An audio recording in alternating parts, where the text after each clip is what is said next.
Hey guys, it's me, Sprinkle Girl, and thank you for sprinkling onto this video. Today I am going to be talking about my first ever story that I can recall, World Saving. What a creative title, I know, I am literally a genius.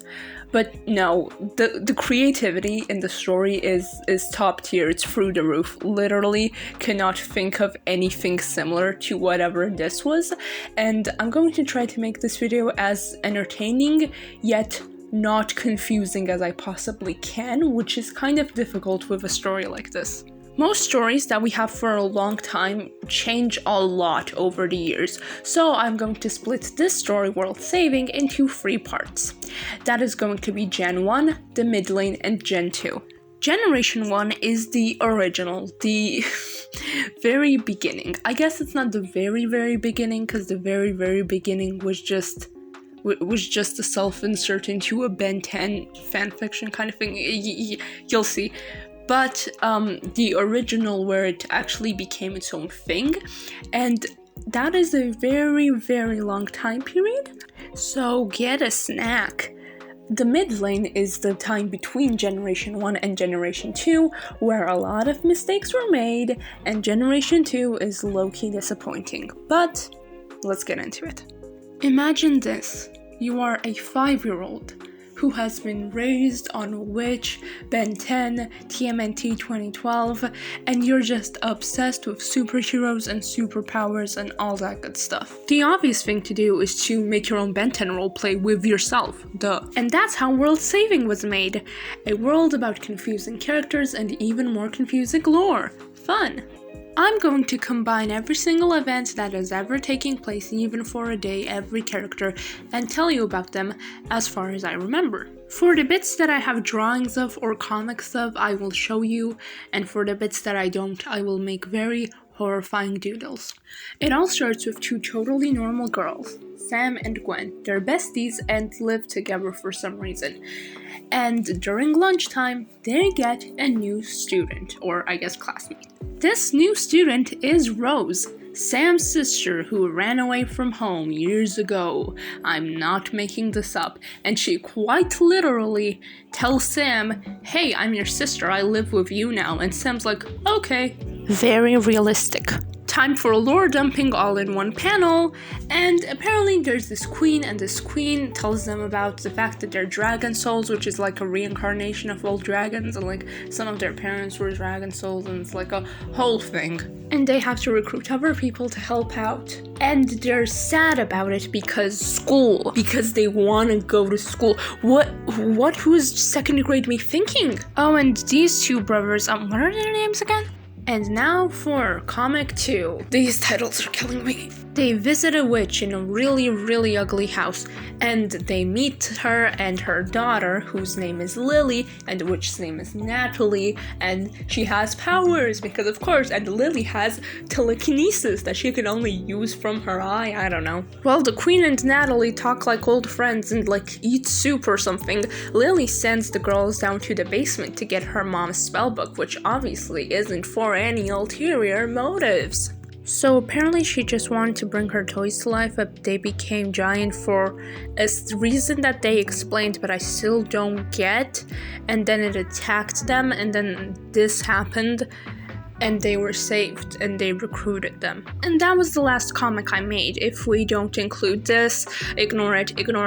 But all the traumatic, really weird things are about to be told right now, straight from my memory. There was this whole thing that was meant to be a separate season, because the story was meant to have like 12 seasons, I don't know, and it was called like the Dragon Queen or something.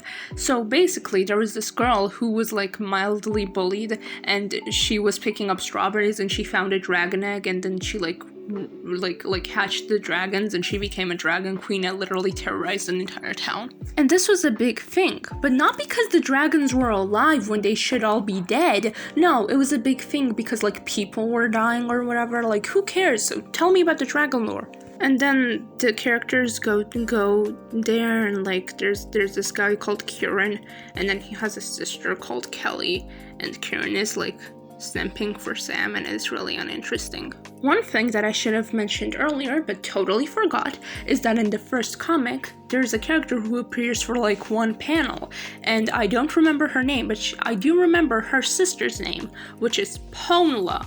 And Pomla, her sister, and her brother Danny, who had lightning powers, were all like the main villains of the story, even though they were kinda lame.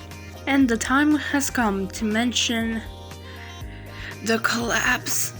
Not only was Gwen originally meant to be Gwen from Ben 10, and not only for a little period of time, Stacy, Barbie's sister, was in the story, but not only was there a Spider-Man comic that I don't want to talk about, and not only was there a TMNT crossover, and not only was there a Mysticons crossover, if you even know what that is, but there was a crossover with another one of my stories called Mermaid Portals, where it was about mermaids and portals. And all I remember is that everyone became mermaids like that one Monster High movie. And if you think that's peak embarrassing, oh, it gets way worse. You know Guardians of the Galaxy, a franchise that I've never watched?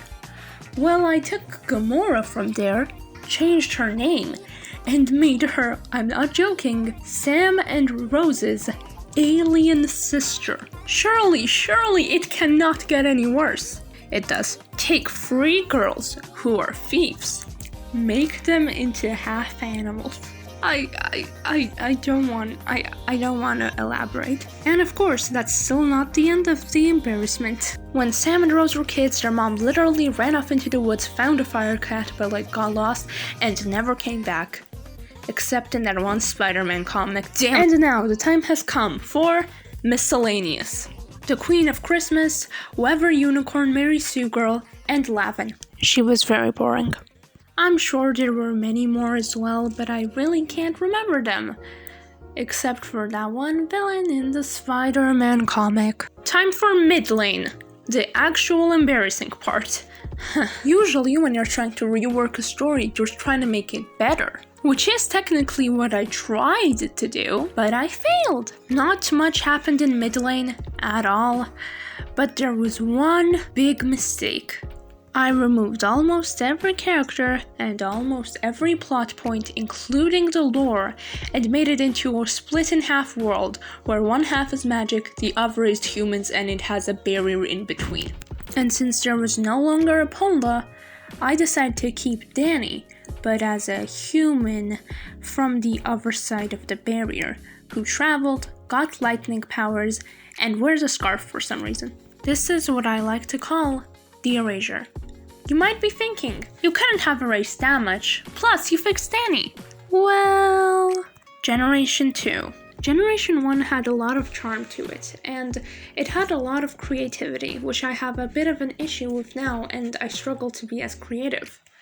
And Gen 2 really showed how hard I was trying to be technically better. In the year 2020, Sam got short square hair, Gwen's body type changed, and Rose became a lot more self-conscious. Though the characters were definitely more interesting than Gen 1, they were still very boring and very annoying. The Dragon Souls thing got replaced with golden mushrooms, which they found and got powers from. Danny got completely forgotten and removed. Natalie and Lily became the main villains. I added a character named Rain who did literally nothing. None of the characters acted the same. Nothing at all was the same. There was just one character that I did right. Remember Lavin, who I mentioned for a split second in Gen 1? She was just like a clone of Sam, that's how she looked, and she had lava powers, and that's literally all about her. I completely changed her. But the changed version is so interesting that I don't even care that it's nowhere near the same thing. Lavin is a science experiment, an experiment done with volcanic rocks, lava, and a special heart crystal, which can keep things together and can have a potion connected to it with certain actions. She is constructed with this rock, and lava is basically her blood, and her heart is literally the heart crystal. And then there's synthetic skin, hair, and all of that stuff on top to make her look a bit presentable and to make sure she doesn't burn literally everything around her. And the heart crystal holds it all together. And the heart crystal can only work if it's connected to lava. But because there's literally lava in her body, she is slowly burning into pieces. Like her skin is burning off, her hair is burning off, and though that's really cool to be able to burn off parts of your body to attack, if that continues, she will slowly start falling apart and will literally die. Lavin has one goal, and one goal only: to continue living for as long as she can. And the potion that her heartstone is connected to is actually what brings her skin back to her hair, and basically just regenerates her body. So whoever can supply her with that potion is whoever she'll help. And that is why she is a morally great character. Her idea is just so creative, and I love Gentoo Lavin. And of course she dies at the end. But Gentoo's main villain, Natalie, dies before her because Lily poisons her. It's a whole thing, and it is not well written. I've loved this story all my childhood. I've drawn the characters millions of times in the past. They looked horrible, but I tried, and I would always think about it, and it would be my source of creativity. Every idea I had, I would shove into the story, and what I remember is probably just half of it. It deserves a better ending. It has so much potential. It deserves a generation 3. One that I'm slowly developing in my head and thinking of different character designs and all of that stuff. But I did give myself one very big challenge. It has to include every single character from Generation 1. Now, of course, that doesn't mean it has to be exactly that character. It can be literally a completely different character, but as long as whatever I create was inspired from the character from Gen 1, it counts. Meaning, I'm allowed to use Midlane Danny, who is way more interesting than Ponla's brother Danny, and I'm allowed to use Generation 2 Lavin, which I definitely will. I'll make sure to update you guys and post on it whenever the story gets slowly developed. I hope you enjoyed me talking about my old stories from childhood and hearing about how insane they were. But this is far from the only one, so if you want to hear about more of my stories, definitely tell me in the comments down below, because I have way too many waiting to be told. Bye!